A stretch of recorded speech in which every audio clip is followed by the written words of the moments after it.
Hi, so welcome everybody. I am super excited today to be here with Susanna Lee. She's from Temple University, and she's a co-author with her.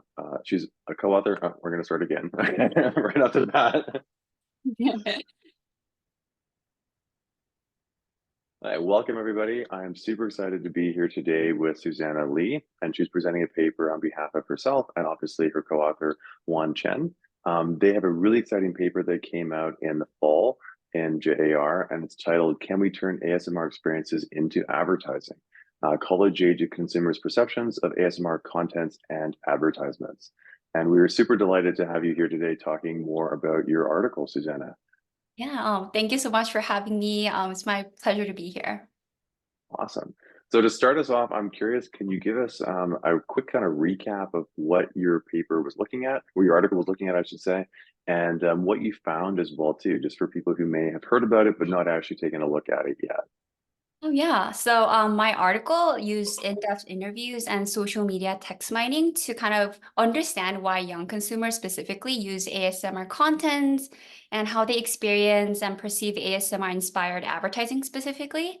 So we conducted interview with 20 college students and analyzed YouTube comments on IKEA's all the IKEA ASMR campaign.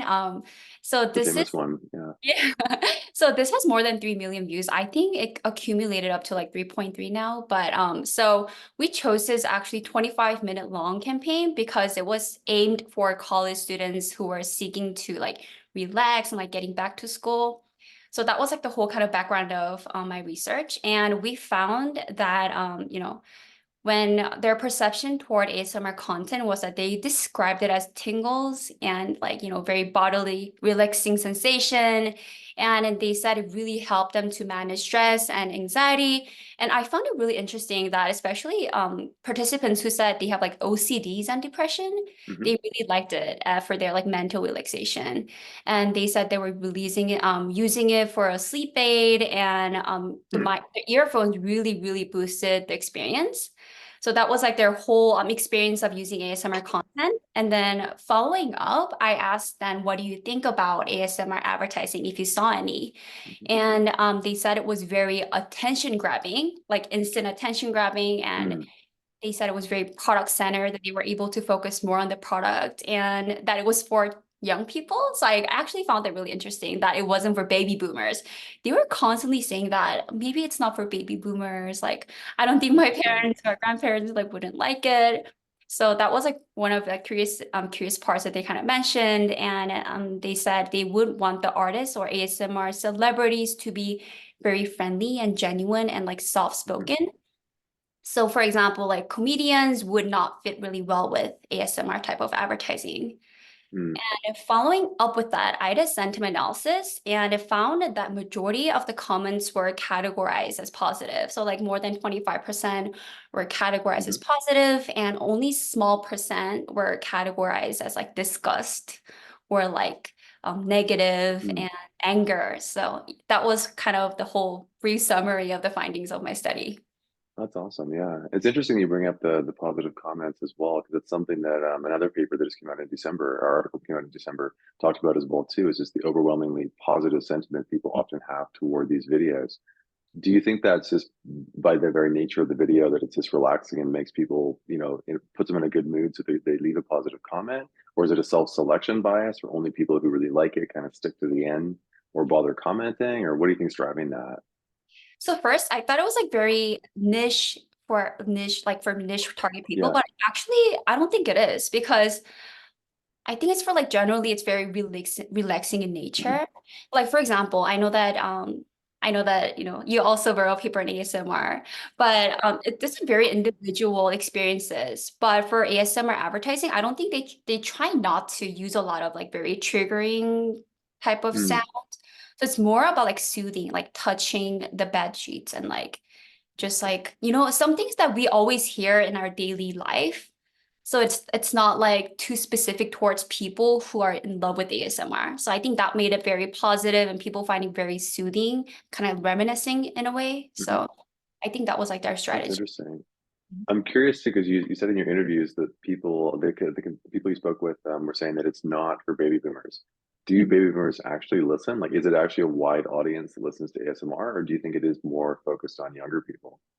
Yeah, so I'm actually looked at the Google data and they said 50% were Gen Zs. That's Hmm. actually why I focus on Gen Zs for my study and also for the campaign. And then rest of it were millennials and I don't know about baby boomers. And the participants said they actually shared ASMR content with their grandparents and they were like, Yeah. what is this? Like maybe they were like freaked out about it. And I think you probably saw it too, but you know, Michelob Ultra beer, that 2019 Oh, right. ads. It Yeah. was like mass aired during Super Bowl, and a lot of people liked it. It was very successful campaign, but at the same time, they said they were watching Super Bowl with their grandparents, and they were like, "What is this?" Maybe like because they aren't like used to it, they just don't know what it is. But I don't think it's that they hate Mm. it. It's like, what is this kind of thing? It's just new and different, and they haven't been exposed to it yet, right? Yeah. Yeah. Interesting. So I'm curious then to shift to like thinking about like what this means for advertisers, like your findings. And you mentioned earlier like more focus on the product when going through and listening to that. Could you maybe talk a bit more about that and how that might affect the advertisers? Yeah. Yeah, so coming up from the product centered perspective, they said a lot of advertising just tend to be more like just quick with product description, you know? Mhm. Here they can focus more on the product, like because it's all about the visual audio triggering part, right? For ASMR. Mm. So they want to know how product actually sounds like, or even like they would zoom in and see how it actually looks like and things like that. So as the camera zooms in, they can really focus more on what product can really bring them. It's like multi-sensory advertising in a way.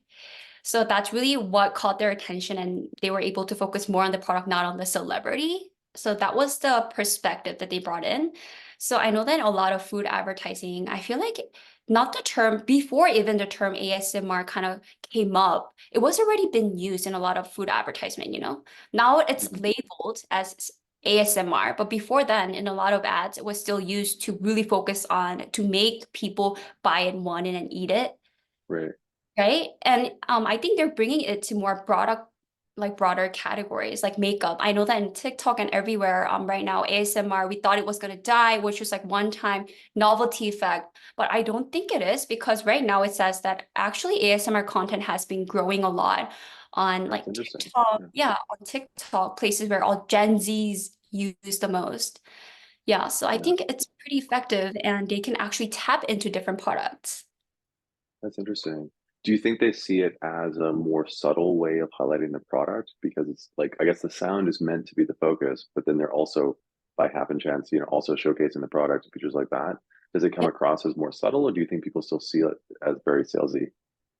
I think subtle. I think subtle is the right term for me to call it because, like, for example, I know that in a lot of like, for example, I just want to bring up this one brand in Korea. It's called Innisfree. It's a Korean makeup brand, and it's Okay. actually going really big in America. It came Yeah. into Sephora, and interesting.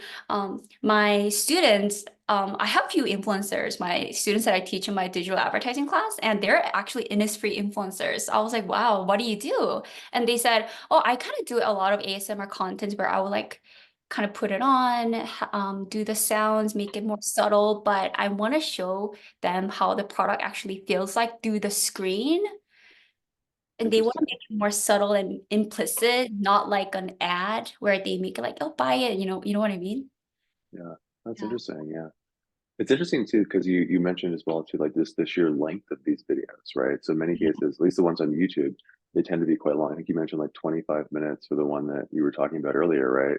Yeah, Like I'm guessing there's probably also implications for advertisers there if you get 25 minutes versus like 30 seconds. exactly. Now it becomes like a content marketing even more, not like just ad, but it can really lead people to seek for it, seek for an ad. That's like a really interesting perspective right now where we live, because we don't want to watch entire long 25-minute ad.